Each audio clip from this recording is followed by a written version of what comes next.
Assalamu alaikum.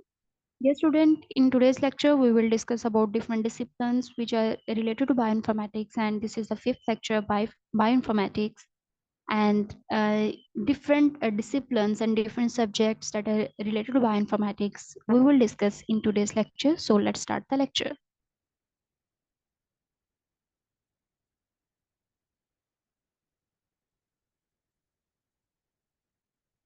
Okay, bioinformatics जो है इसके रिलेटेड बहुत सारे डिसिप्लिन्स हैं, जिसमें सबसे पहला जो है वो है जीनोमिक्स।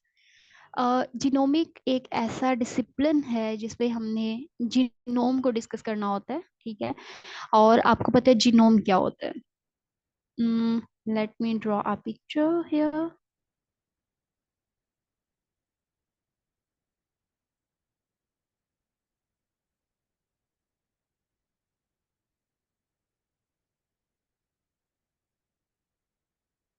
ओके, लेट्स से आपके पास जो है ये एक सेल है, और इस सेल के अंदर डिफरेंट क्रोमोसोम का नंबर है, ठीक है। अब आपको पता है कि जो क्रोमोसोम्स होते हैं they are in the form of pair, ठीक है। ये क्रोमोसोम जो है ये एक क्रोमोसोम है, ठीक है। इसके बाद जो है ये दूसरा क्रोमोसोम है, ठीक है। इसी तरीके से ये वाला जो क्रोमोसोम है ये चौथा क्रोमोसोम तीसरा क्रोमोसोम है, ठीक है। और ऐसे ही एक एक्स क्रोमोसोम है और एक वाई क्रोमोसोम है। अब अगर हम बात करें तो एक सेल के अंदर 46 क्रोमोसोम प्रेजेंट होते हैं, ठीक है। लेकिन अब देखो, जीनोमिक्स में हमने जीनोम को पढ़ना होता है, और genome haploid set of chromosomes होता है। हैप्लॉइड सेट ऑफ क्रोमोसोम मतलब ये कि 23 जो पेयर्स हैं ये 23 क्रोमोसोम्स हैं, या 24 क्रोमोसोम्स की स्टडी को हम कहते हैं, क्योंकि देखो जो जीन्स यहाँ पर हैं वही जीन्स यहाँ पर भी हैं। तो अगर आप इन जीन्स की स्टडी कर लेंगे तो इसका मतलब अंडरस्टूड है कि जो जीन आपने यहाँ पे स्टडी कर लिए हैं वही जीन्स यहाँ पर भी होंगे।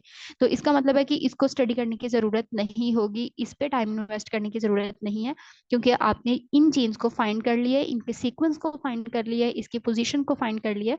तो ये इनफ है, क्योंकि यहाँ पे सेम जीन्स होते हैं और सेम ही उनकी लोकस भी होती है। तो जीनोमिक्स जो है वो जीनोम की स्टडी होती है जिसपे आपने जीन्स की स्टडी करनी होती है। और जीनोम क्या है? हैप्लॉइड सेट ऑफ क्रोमोसोम्स को हम जीनोम कहते हैं, ठीक है। उसके बाद है प्रोटियोमिक्स। क्या होता है प्रोटियोमिक्स? जो है ये जैसे डीएनए से डीएनए के बनने को रेप्लिकेशन कहते हैं। तो अगर डीएनए से आरएनए का बनना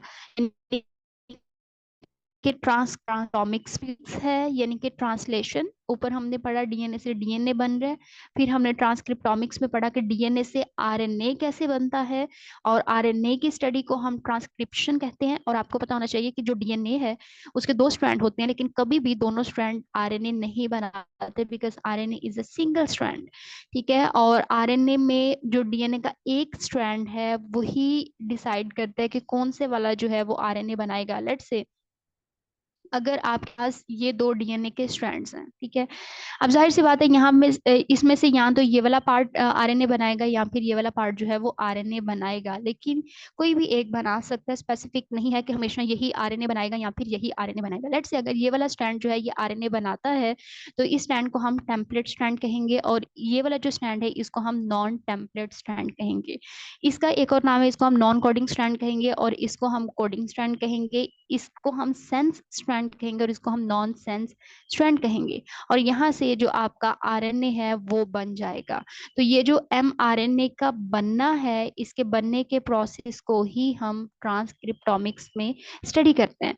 जब एक दफा ये एमआरएनए बन जाता है न्यूक्लियस, तो फिर इसको साइटोप्लाज्म में जाना होता है, because there are lot of ribosomes which are present in the cytoplasm, और वहां पे प्रोटीन की सिंथेसिस होनी है, इसलिए इस एमआरएनए को हमने साइटोप्लाज्म में मूव करना है। लेकिन there are several enzymes that can degrade this mRNA, तो इसलिए हमने इस एमआरएनए की जो है वो कैपिंग और टेलिंग करनी है, ताकि इसको डिग्रेड होने से बचाया जा सके। तो पोस्ट ट्रांसक्रिप्शनल मॉडिफिकेशन इस एमआरएनए की होगी, और फिर ही हम इसको ट्रांसफर करेंगे।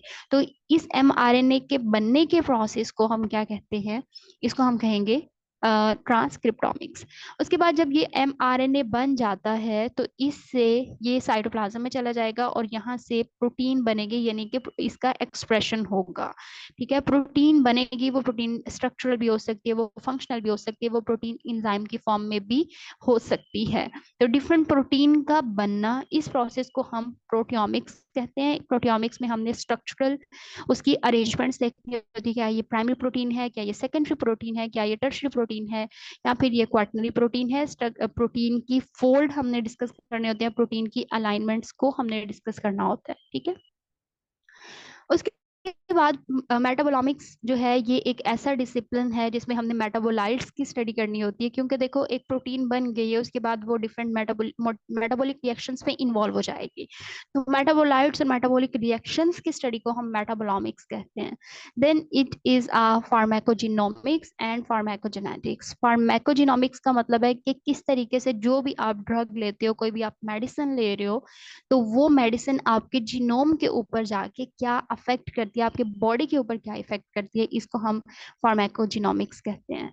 उसके बाद जो है वो फार्माकोजेनेटिक्स है। फार्माकोजेनेटिक्स एक ऐसा डिसिप्लिन है जिसमें हमने ये देखना होता है कि ह्यूमन बॉडी में किस तरीके से ये रिस्पॉन्ड कैसे करिए। अगर कोई भी आपने ड्रग इनटेक की है तो वो ड्रग का आपकी बॉडी के ऊपर मतलब आपकी बॉडी उसको रिस्पॉन्ड कैसे करिए। फॉर एग्जांपल एक पेशेंट है, उसने ट्यूबरक्लोसिस ड्रग लिया है, तो हो सकता है एक पर्सन का मेटाबॉलिज्म बहुत ज्यादा फास्ट है और उसको वो रैपिडली रिस्पॉन्ड कर रहा है, लेकिन एक पर्सन जो है वो उसको बहुत ज्यादा स्लोली रिस्पॉन्ड कर रहा है। तो रिस्पॉन्ड जो है वो हम फार्माकोजेनेटिक्स में पढ़ते हैं। उसके बाद है केम इन्फॉर्मेटिक्स। ये एक ऐसा डिसिप्लिन है in which we can study the applications of computer and information science techniques to problem in chemistry, particularly in area like drug discovery and development. It involves the management, analysis, and interpretations of chemical data. उसके बाद structural genomics है। Structural genomics in this discipline we will discuss about different macromolecules. Macromolecules की study को हम structural genomics में study करेंगे। Like there are several structural macromolecules like proteins, like carbohydrates, like lipids. तो protein की fold, protein की alignment, protein की structure, इन सब की स्टडी को हम स्ट्रक्चरल जिनोमिक्स में स्टडी करते हैं। उसके बाद कंपैरेटिव जिनोमिक्स है। कंपैरेटिव जिनोमिक्स नाम से पता चल रहा है there will be a comparison between the genomes of two organisms। और इसमें हम किसी भी, लेट से अगर ह्यूमन की बात करें तो ह्यूमन के जीनोम हम किसी भी मॉडल ऑर्गेनिज्म के साथ कंपेयर करेंगे। मॉडल ऑर्गेनिज्म एक ऐसा ऑर्गेनिज्म होता है जिसके कैरेक्टर्स हमें पता होते हैं, ठीक है, और उसको हम एज अ रिसर्च के लिए यूज करते हैं। जैसे कि लेट्स से एक माइस है, क्योंकि हम ह्यूमंस पे रिसर्च नहीं कर सकते, तो then we will do the research before on the mice, क्योंकि माइस ह्यूमंस भी वर्टिब्रेट है। तो फिर मॉडल ऑर्गेनिज्म के साथ अपने ह्यूमन के जीनोम को कंपेयर करना कंपैरेटिव जीनोमिक्स कहलाता है। यहाँ फिर और भी डिफरेंट, जैसे ड्रोसोफिला एक मेलानोगास्टर जो है वो भी एक मॉडल ऑर्गेनिज्म है। तो कंपेयर करना मॉडल ऑर्गेनिज्म के साथ जीनोम को किसी भी वर्टिब्रेट का, इसको हम कंपैरेटिव जीनोमिक्स कहेंगे। बायोफिजिक्स एक ऐसा डिसिप्लिन है जिसमें हमने डिफरेंट फिजिकल लॉज को डिस्कस करना होता है, डिफरेंट बायोलॉजिकल प्रोसेसेस और इसके स्ट्रक्चर्स को डिस्कस करने के लिए।